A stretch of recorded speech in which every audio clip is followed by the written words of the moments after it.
所以我叫做孝亲家。所以我们做教育每一个细节你都要体现经典，这是我们回去要好好做的，好吧？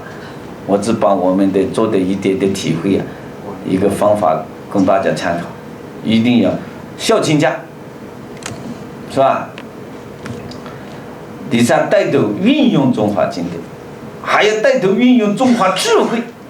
我们在做事的时候，中国经典里面这么多智慧，做人的智慧，做事的智慧，做官的智慧，你呀都是傻呆呆，人家哪里像个教经典的读经典？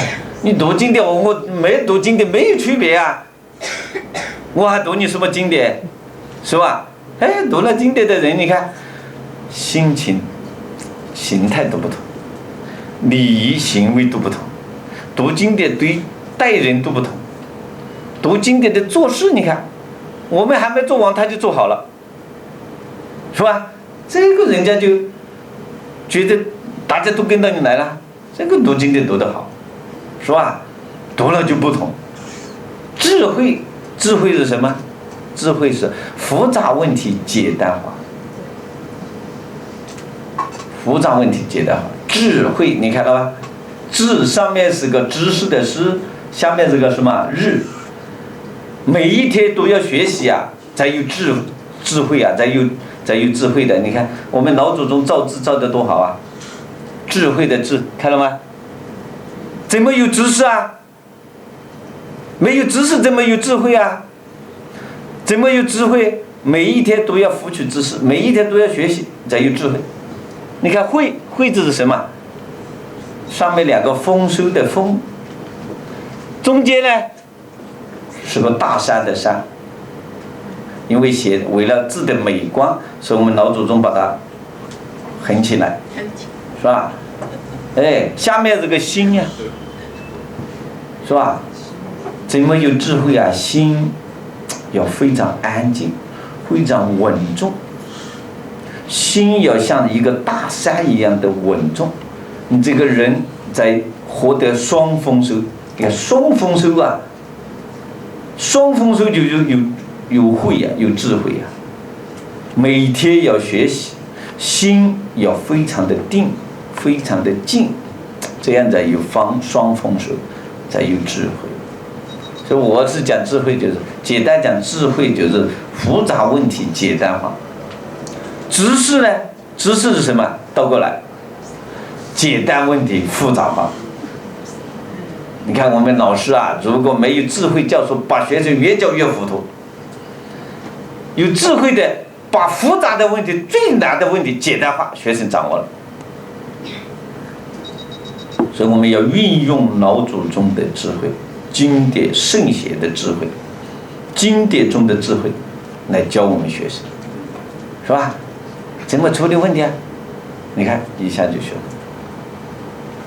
哎，所以我们温主席家庭，他爸爸总结了4句话读经典，4句话，我把这4句话，温主席不说，我帮你介绍给大家啊。他爸爸总结。不读4书，4书5经啊，这个读书的书，就会4书输掉的书，4个方面输掉了。不读4书，就会4个方面输掉了。哪4个方面？4句话，我觉得他爸爸真的有智慧，总结得好，并且温主席4姊妹各个香港名流就是从小读经典，4句话，不读4书。就为4书4个方面输掉。第一，出口无章，出口没文章，没读4书的人啊，出口没文章。第二，礼仪不庄，礼貌仪表不庄重。你看，没读4书的，做到做不好，站到站不好，说话都说不好，是吧？礼仪不庄重。第3句话，处事无方，处理事情没方法，是吧？你看我们老祖宗，你读了《论语》，做人做事都知道了，怎么没方法呢？是吧？处事无方。最后一句很总结得好，生命无光，生命无光，我到哪里讲学，我都学讲我们温主席爸爸总结的4句话：四书五经，不读四书我就为4个方面的输掉了。出口无章，没文采，没文章；礼仪不庄，庄重的庄；处事无方，处理事情没方法；生命无光，你看生命的光彩。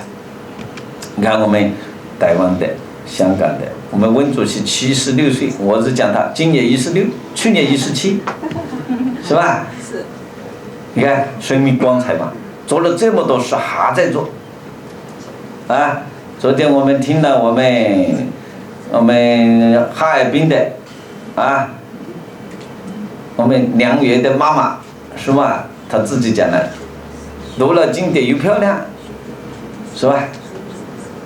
哎，又读了经典，知道怎么做事，怎么生命有光彩。她做了那么大的事业了，赚了钱，是吧？赚了钱干什么呢？赚那么多钱干什么呢？哎，生命要有光彩，来推动中国的传统文化，推动中国的传统美德，使中国人每个人接受深度文化的教育，使整个民族提升素养，是吧？这就是生命有光彩呀！不是你拿这个钱什么用？我就讲一个人2000万就是你的，超过2000万不是你的。我跟我全省所有领导干部、市长、县长、人大主任这些政协主席、全省的县委书记讲课，我都是这么讲。你要那个钱干什么？是吧？很多人不懂得做人呐，你读读《论语》都知道啦，是吧？孔子说50知天命啊，现在我们80岁不知道天命是什么，是吧？死了又快死了，还没有想通，老天爷派你来干什么的？啊，我们在座的都是老天爷派来推广经典教育的，是吧？对，老天赋予你的使命，但没想通，是吧？白白的浪费生命。我讲现在不是浪费生命，浪费自然，浪费这些资源了。资源这么缺乏，结果你活了90岁，你看吃了多少资源，结果没做一件事情，生命光彩吗？没光彩，是吧？所以我们要1天当100天来用，还不用啊，将来没机会了，是吧？没机会了。所以我们要用好每1分钟，用好自己的生命的每一个方面，是吧？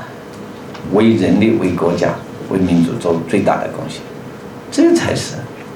不然，你看我们人很简单嘛，我经常给呱呱落地，从母亲怀里落下来，最后呢，我讲全世界最公平的就是这个。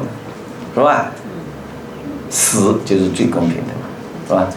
我看我们很多朋友，台湾朋友，马来西亚朋友都在宣举这个观点，我也是很接受的，是吧？死，全世界最公平的是死。你不管有多少钱，最后也要死；不管你多大的官，也要死。关键死的光荣嘛，有意义嘛，有价值嘛。所以毛主席说：“人固有一死。”要么如泰山，要么如鸿毛，是吧？最后烧成一撮灰，又放在地里面。你撒在大海，撒在江河，撒在哪里，都还是落的地啊，是吧？所以一个人不能离开地，所以一个人睡也要接地气，没有接地气，这个人就生病了，啊，这就是智慧。我们经典老祖宗告诉我们的。所以我们大家一定要做好经典，没有做好经典，教不好经典的。所以这一次我们的学习，大家都要行鞠躬礼，大家我们开始吃素食，是吧？是吧？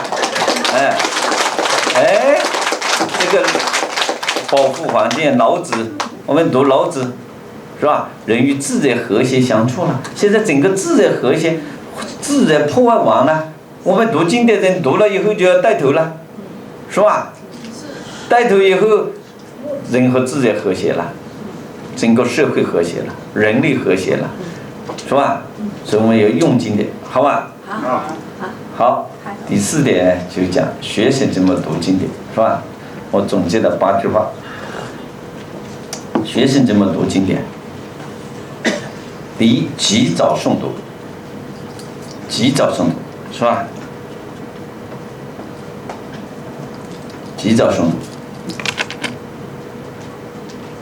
最好是吧？3岁嘛，现在有些提出了0岁，有些还提出负1岁，负1岁，我觉得我也赞同，就叫做胎教，从胎教开始读经典。哎呀，最近做了一些实验，最近这个10几年来，有些胎教的听经典、听古琴，生出的孩子啊，儿子1岁多，一教他读《弟子规》，他就能够跟着读了。他那个读那个《三字经》，只教了1、2篇他就背住了，因为他在母亲怀里就接受了《三字经》的信息了，所以这个很好，是吧？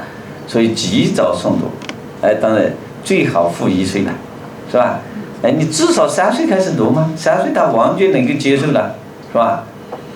第二，天天诵读，你不能丢，1天20分钟，是吧？1天20分钟，这个要坚持。第三，静心诵读，读经典还是心要静，要创造一种安静的。我觉得我是怎么来解答这个问题？有些说小朋友他注意力很差，你要他怎么安静得下来呢？我是在你开始读的时候要他静心。幼儿小朋友注意力不超过5分钟，小学生注意力低年级10分钟，中年级15分钟，高年级小学生注意力20分钟，15到20分钟，这是我们心理学研究的，是吧？这全世界公认的。所以我们就要求读的时候，你看全国都总结了，把书摆好，我们台湾朋友也把书摆好，我们大陆经常大家总结，把左手把书压住，右手那个数字，所以大家总结叫一指读书法，是吧？一个指头一指读书法，这个指导书，大学之道，在明明德，在亲仁，在止于至善。一个字一个字，开始读的时候静心，并且开始读的时候呢，要速度要慢，一个字一个字要读准确。所以我是怎么指导大家读的？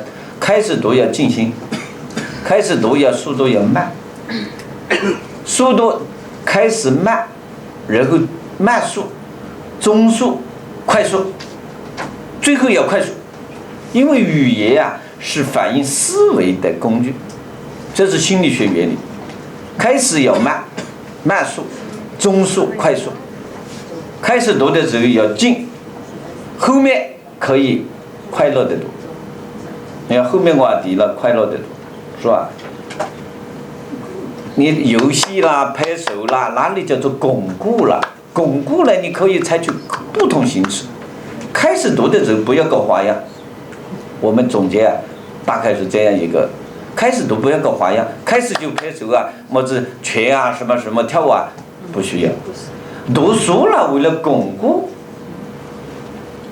可以采取各种花样，大家自己创造。今天下午我们小刘老师刘谦谦老师也会大家讲他们怎么读《弟子规》的。但是开始读的时候要静，要慢，然后就快，各种形式。第四呢，有轻松诵读。我为什么强调轻松现在我们一些小学早读课，一些校长看哪个班读书声音越大，这个班读书就读得越好。不能声音大来决定读书的效果，是吧？你们试一试，读书很耗精力的。你看我们老师讲课，我们讲课很要精力的，一下来就觉得很累的，因为我们每一天讲，腰也痛，是吧？坐在这里腰不痛，因为主要精力去上课去了，一下来腰痛，是吧？所以我们过去就鞠躬率太做少了，是吧？所以我们耗精力，你要去想想呢，你本身学生早上就没吃好，你看我们现在早餐，学生的早餐是最差的，都早上太早了，还没开胃，学生不想吃，那么就是那么一点精力，你早上一读，声音读得很大，把精力全部消耗了。到了学其他的语文、数学其他课就没精力，就打瞌睡了。你看现在我们小学、中学好多打瞌睡的，与老师教学也有关系，与我们的教育有关系。你看苏联的教育，前苏联现在叫俄罗斯的，分成很多国家。苏联教育家苏霍姆林斯基，前面我讲的苏霍姆林斯基他的学校的课表，我就学他这一条。他的课表，第一节课，中学第一节课50分钟，第二节课40分钟，最后一节课只有30分钟了。他根据学生的精力、生理规律来安排课表，安排作息时间。你看我们刘校长，你家里是不是